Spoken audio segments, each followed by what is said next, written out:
No, ese es un enfermero que trabaja conmigo.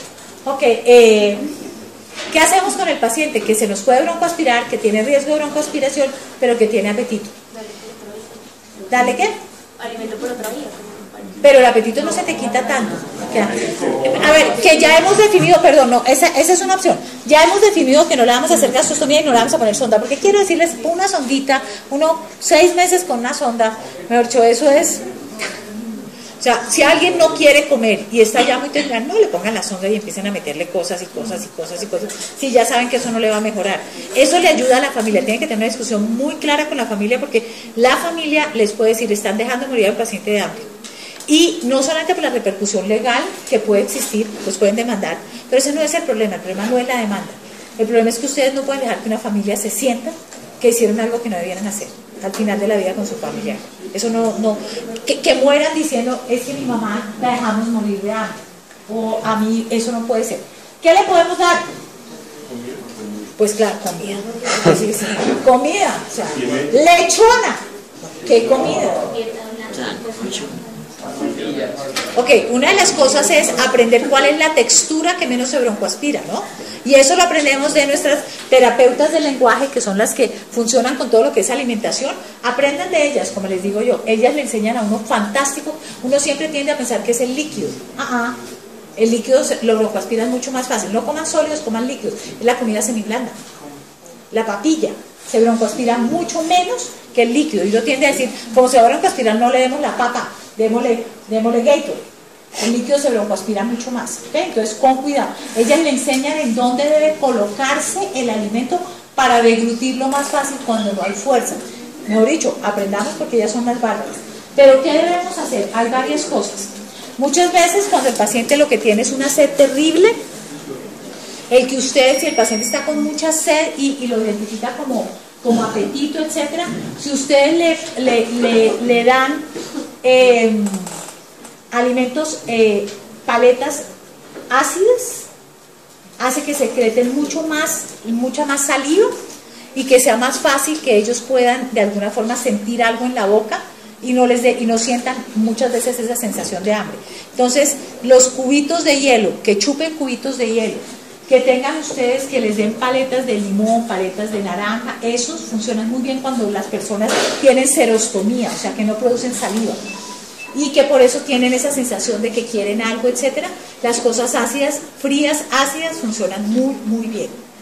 Y yo, bueno, les cuento después por cuestión personal. Lo otro es, denle ustedes porciones súper pequeñas. Las personas muchísimas veces, con una pequeña saboreada de algo, ya pierde la sensación de hambre, ¿ok? Con una pequeña saboreada de algo, una pequeña porción de algo semiblando, o sea, si es el pollo, pues no es el pedazo de pollo, ustedes traten de que se haga una medio papilla, lo que sea, y denle un poquito, o sea, eso les va a ayudar un poco, ¿listo? Eso les va a ayudar un poquito, y son cantidades muy, muy pequeñas lo que ellos van a requerir, porque si la persona tiene hambre, ese es el problema grande. Si la persona no tiene ningún hambre, que es lo que ocurre en el 99.9% de los casos, ustedes van a estar tranquilos y ustedes van a tener que entenderse con los familiares, porque el paciente va a decir, yo no tengo hambre, yo no quiero comer, o son los familiares los que van a querer que coman. Van a tener que trasladar esta información a una información que los familiares entiendan. ¿Y qué le van a hacer a ese paciente que definen que no van a alimentar? Porque hay unos que están inconscientes, hay otros que están conscientes. O sea, porque una persona que está acostada en la cama, inconsciente, y yo decido no alimentarla, es más fácil que el que está acostado en la cama con los ojos abiertos y yo decido no alimentar.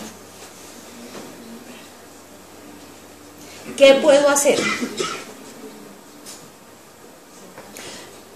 ¿Ven algún caso que ustedes decidan no alimentar? O sea, ustedes alimentarían a todo el mundo. A todo el mundo le ponen sonda o gastrostomía.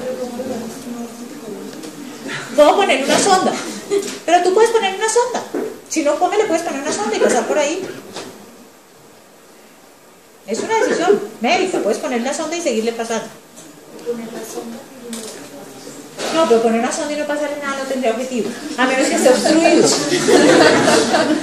Porque eso es tranquilidad tuya, pero no para el paciente, ¿sí me entiendes? Pero ¿para qué? ¿Para qué aparentemente? menos te va a decir lo de la alimentación, es más la familia. Pero la familia te va a pasar por ahí algo. Por eso la conversación con la familia tiene que ser súper clara. Porque si la familia no está clara, te va a pasar la sonda y ponerle algo. Porque no alimentar es yo creo que es una de las decisiones más difíciles que van a tomar ustedes. Si yo decido no alimentar, porque ustedes saben que al decir no alimentar el paciente fallece, no hay de otro. Pero quien lo va a hacer que fallezca no es el no alimentar, es la enfermedad. Eso es lo primero que tienen que hacer entender a la familia. Es la enfermedad la que hace que el paciente fallezca. Si ustedes no estuvieran ahí, si esa señora estuviera en el campo o no sé dónde, se moriría porque la enfermedad lleva a que no coma, y esa es la forma en que la enfermedad evoluciona para fallecer. Pero como llegamos los fantásticos médicos salvadores del mundo, le ponemos la gastrostomía y la sonda. Eso es perfecto en el paciente que tiene buen pronóstico. Pero el que no tiene buen pronóstico, esa era la evolución de la enfermedad. Eso era lo que la enfermedad hacía. Y si no tiene buen pronóstico, ¿para qué nos vamos a ir diferente? ¿Cómo vas a para decirle a la familia que finalmente la persona no es que, o sea, nunca va a comer porque no tiene hambre? Porque la familia lo primero que le va a decir usted porque lo deja morir de hambre. Claro. Porque eso es la respuesta. Claro, lo primero es que, y vuelvo y juego, lo primero es que ustedes tienen una relación con esa familia, que han venido estableciendo, que ustedes han estado cuidando a ese paciente, que ustedes han estado pendientes del paciente, y ellos los han visto a ustedes haciendo muchas cosas, poniéndole opioides para el dolor, poniéndole medicamentos para que duerma mejor. O sea, no es que ustedes llegan y digan, no hacemos nada. No, ustedes le han manejado el dolor, le han manejado el insomnio, posiblemente le han manejado una infección urinaria con antibióticos. O sea, ellos han visto que ustedes han hecho muchas cosas. Entonces no es que ustedes quieran dejarlo que se muera. Pero cuando llega esto, y ellos han visto que ustedes han intervenido muchos otros síntomas, y que tiene este síntoma, ustedes se pueden sentar a hablar con ellos y decirles, miren, normalmente la enfermedad y el pronóstico de la enfermedad, el pronóstico es malo, y la enfermedad lo que hace es que la persona empiece a perder el apetito, y esa es la forma como la enfermedad va terminando su proceso. Eso es lo que ocurre normalmente. Él no está sintiendo hambre. Lo que la gente no quiere es que el paciente que no tiene hambre, ustedes le pueden decir, él no está sufriendo porque no tiene apetito. Y este es el proceso de la enfermedad. ¿Qué es lo que nos puede pasar? Y dos cosas que hemos visto que les sirve a ustedes. Uno, los pacientes que los alimentamos con un mal pronóstico tienen un porcentaje mucho más alto de infecciones. Entonces, sobre todo infecciones respiratorias y escaras. Son las dos infecciones más grandes que tienen. Y el paciente muere con una peor calidad de vida porque se infecta. Entonces, eso se le puede decir a la familia. Si sobrevive, a pesar de que la enfermedad ya estaba siguiendo su curso, es muy posible que empiece a infectarse, y eso sí le deteriora más su calidad de vida. Y por el otro lado, los pacientes se broncoaspiran a pesar de tener sondas, a pesar de tener gastrostomías. Hay un porcentaje alto de pacientes que se broncoaspiran con sonda y con gastrostomía. Entonces es importante que ustedes lo tengan en mente. Si ustedes le dicen a la familia que se puede escarar, que puede llegar a infectarse, un paciente que está bien, que no está escarado ni nada por el estilo, porque hacemos cosas que de pronto terminan no siendo pertinentes, la familia puede en muchos casos estar de acuerdo con ustedes, pero todo depende de cómo ustedes se lo digan. Si ustedes logran explicar que la misma enfermedad produce sustancias que bloquean el centro del apetito, que la misma enfermedad está haciendo que el músculo y que la grasa no se pueda reproducir, llamémoslo así, o sea que no hay forma en que esto mejore, muchas veces las familias entienden, en un porcentaje muy muy alto. Pero la pregunta era, ¿qué le sigo haciendo a ese paciente? No lo alimento, no le pongo gastrostomía, no le pongo sonda, pero ¿qué le sigo haciendo? Le sigo manejando el dolor, le sigo manejando la náusea, el vómito y todo eso, pero ¿qué le hago? Porque usted no le puede decir, no la vamos a alimentar, la vamos a dejar ahí. ¿Qué le sigo haciendo? ¿Señor? No, ese paciente no se seda porque ese paciente no tiene un síntoma refractario. Fíjense que para sedar necesito un síntoma refractario, y esto es súper importante que les quede. ¿Qué más? ¿Qué hago? ¿Señora? ¿Señora? Le sigo hidratando. A ese paciente lo sigo hidratando. ¿Listo? ¿Cuánto requerirá ese paciente? Cojo el hidrato. ¿Tienen ustedes ese paciente en casa? Entonces ustedes no le dicen, no, es que no le vamos a hacer nada. No. Le vamos a seguir poniendo líquidos. No le vamos a dar alimento, porque ustedes tienen que buscar que de alguna forma haya como un gana-gana. ¿Ok? Con los líquidos hay casos en que no los ponemos, pero eso como nosotros. Ustedes siguen poniendo líquidos. Entonces dicen, no lo vamos a alimentar, pero sí lo vamos a seguir hidratando. ¿Cómo lo van a hidratar? ¿Por qué vía? Vía subcutánea, porque ustedes no tienen una enfermera. Ustedes no saben cuánto le vale a una familia una enfermera en la casa.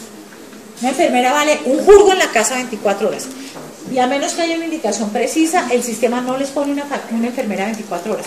Entonces, ustedes le ponen un catéter subcutáneo y no solamente ponen morfina y benzodiazepinas y ondansetron y metoclopramida y corticoides por el catéter subcutáneo, sino pueden poner líquidos.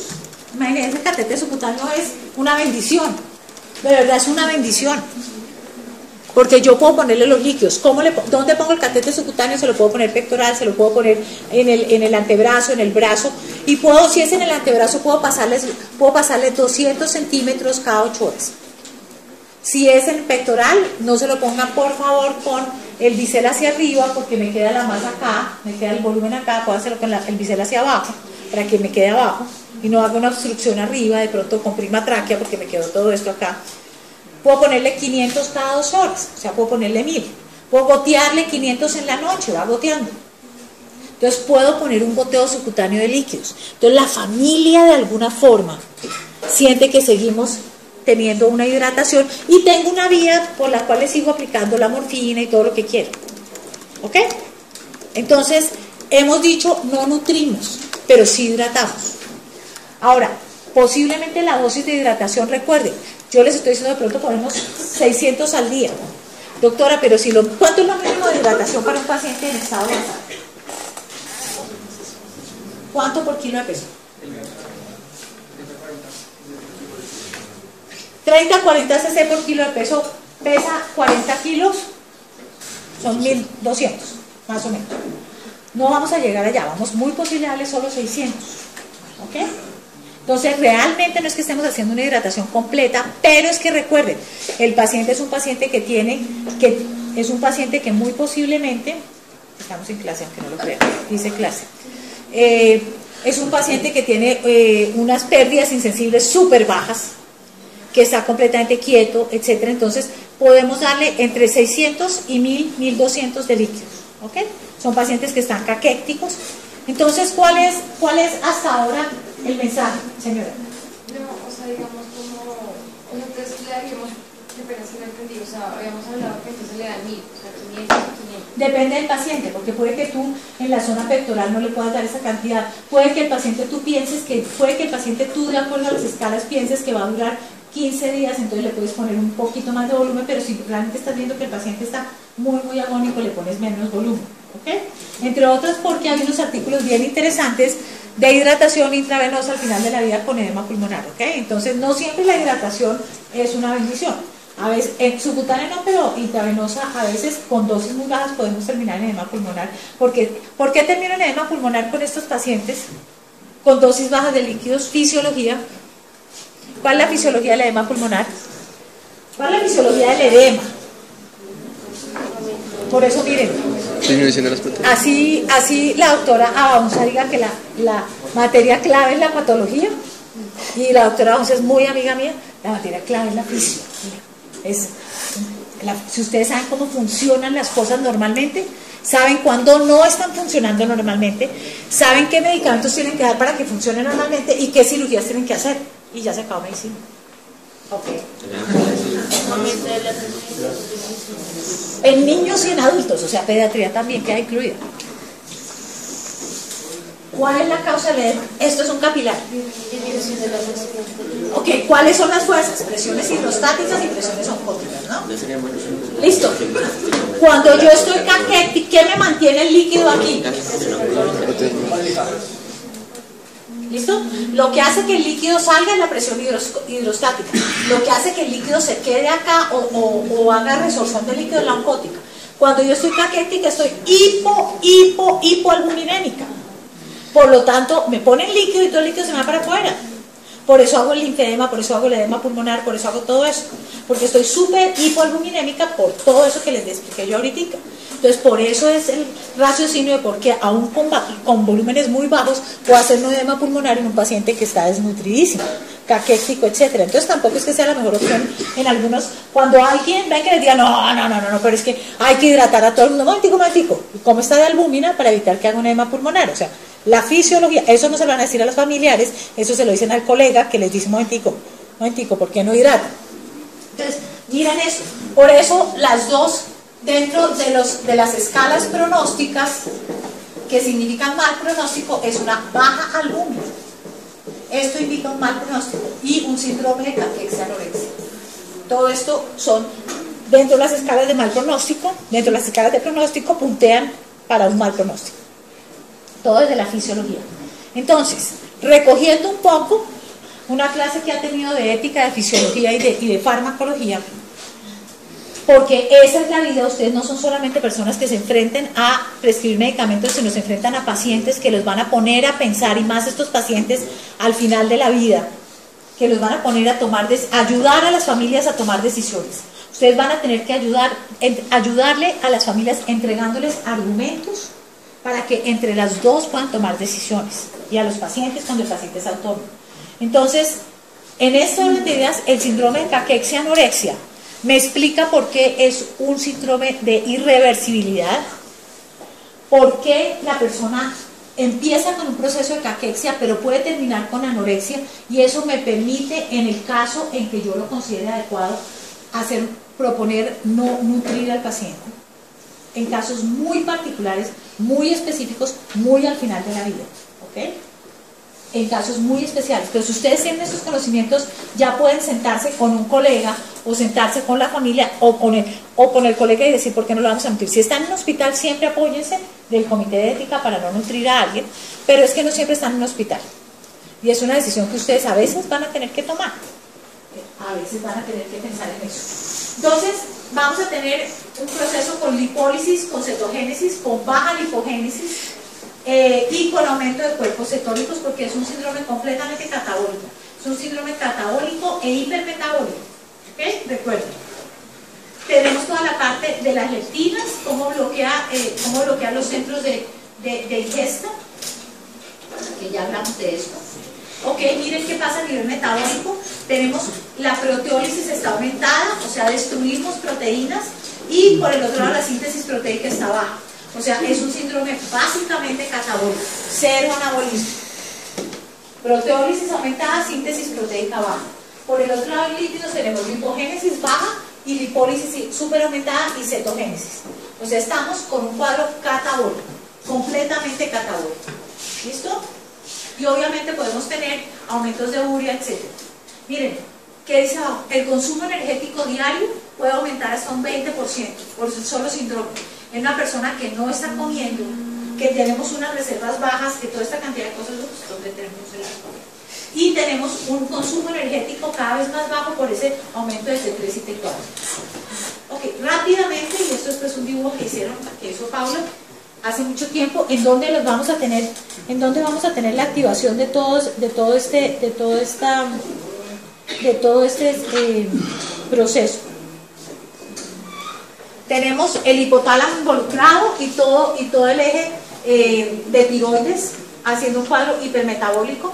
Tenemos el tejido adiposo con la liberación, con las citoquinas que generan que haya lipólisis, pero fuera de eso, liberación de hormona que va a terminar en el hipotálamo para activar T3 y T4 y hacer el estado hipermetabólico. Pero fuera de eso vamos a tener lipólisis y vamos a tener cambios sobre toda la parte gastrointestinal por la disminución del apetito. Yo no sé si a ustedes les parece este síndrome súper interesante, pero para mí cuando lo descubrí, eso me pareció desde la óptica de fisiología una cosa súper bombín, súper bombín. Eso decía yo, uy, catabólico, no, mejor dicho, esto es una caquexia. Esto es una caquexia, y aquí vemos, esta es la persona que nosotros pensamos que está caquética, no el que ha perdido el 5%, pero miren toda esta cantidad de posibilidades de tener alteraciones en piel, más toda la cantidad de infecciones respiratorias que hace que la persona caquéctica pueda llegar a tener. Entonces, eso es lo que nos hace, ustedes, en estas personas al final de la vida, lo que les interesa es que tengan una buena calidad de vida hasta el final, no una cantidad de vida. Cantidad de vida si tengo algo pendiente, y por eso yo les digo que a veces transfundimos a personas y no sé qué, pero cuando la enfermedad es crónica y ya estamos en todo este proceso, lo que quiero es que su calidad de vida sea la mejor posible hasta el final. Y ahí es donde será la mejor posible con una infección o no lo es. Y eso es lo que nos hace que tomemos decisiones. que son duras. Aquí en grupos son fantásticos. O sea, si alguien no quiere comer y está ya muy temprano, no le pongan la sonda y empiecen a meterle cosas y cosas y cosas y cosas. Si ya saben que eso no le va a mejorar. Eso le ayuda a la familia. Tienen que tener una discusión muy clara con la familia, porque la familia les puede decir, están dejando morir al paciente de hambre. Y no solamente por la repercusión legal que puede existir, pues pueden demandar, pero ese no es el problema no es la demanda. El problema es que ustedes no pueden dejar que una familia se sienta que hicieron algo que no debieran hacer al final de la vida con su familiar. Eso no, que ellas le enseñan a uno fantástico. Uno siempre tiende a pensar que es el líquido. El líquido lo broncoaspiran mucho más fácil. No coman sólidos, coman líquidos. Es la comida semiblanda. La papilla se broncoaspira mucho menos que el líquido. Y uno tiende a decir, como se va a broncoaspirar, no le demos la papa, démosle Gatorade. El líquido se broncoaspira mucho más. ¿Okay? Entonces, con cuidado. Ellas le enseñan en dónde debe colocarse el alimento para deglutirlo más fácil cuando no hay fuerza. Mejor dicho, aprendamos. No, ese es un enfermero que trabaja conmigo. Ok, ¿qué hacemos con el paciente que se nos puede broncoaspirar, que tiene riesgo de broncoaspiración, pero que tiene apetito? ¿Dale qué? Alimento por otra vía. Pero el apetito no se te quita tanto. A ver, que ya hemos definido, perdón, no, esa es una opción. Ya hemos definido que no le vamos a hacer gastrostomía y no le vamos a poner sonda, porque quiero decirles, una sondita, 6 meses con una sonda, mejor dicho, eso es que mueran diciendo, es que mi mamá la dejamos morir de hambre, o a mí eso no puede ser. ¿Qué le podemos dar? Pues claro, comida. Sí, sí. Comida, o sea, lechona. ¿Qué comida? Ok, una de las cosas es aprender cuál es la textura que menos se broncoaspira, ¿no? Y eso lo aprendemos de nuestras terapeutas del lenguaje, que son las que funcionan con todo lo que es alimentación. Aprendan de ellas, como les digo yo, ellas son las bárbaras. Pero ¿qué debemos hacer? Hay varias cosas. Muchas veces cuando el paciente lo que tiene es una sed terrible, el que ustedes, si el paciente está con mucha sed y lo identifica como apetito, etcétera, si ustedes le dan alimentos, paletas ácidas, hace que secreten mucha más saliva y que sea más fácil que ellos